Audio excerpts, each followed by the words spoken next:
সবুজ হবো না নাক আর গলা বুঝা পারিছি বাইরে মনে হয় যে গলার মধ্যে কেউ মনে হয় যে চাকু করার দিয়ে মনে হয় ইয়া করে লিয়ে আইছে এরকম লাগে আর না এমন ভাবে ইয়া করে খাবার ইচ্ছি না তখন বুঝাই পারলাম যে আমার শালা অ্যাকশন আমাকে তো এমনি করোনা হয়নি তারপরে তো ওই টেস্ট করার পরে আর রুচি ছিল না 7 দিন পজিটিভ ছিল কি সেটি কোনো টেস্ট করিনি গো এ যাবে ওটি মরবা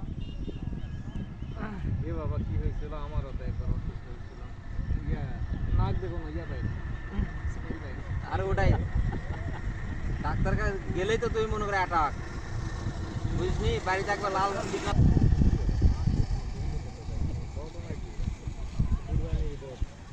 কুরবানি গেছে ভুট্টা খাই মজা পাইনি প্রায় 15-20 দিন আমার ইচ্ছে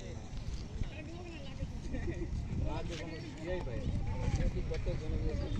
এটা অনেকগুলা টেস্ট হয়নি এখন ওরা ধাপে ধাপে টেস্ট করেছে মানে একবার 18 জন টেস্ট করা সম্ভব না এক প্রথম স্টিপে আমাকে 600 এইভাবে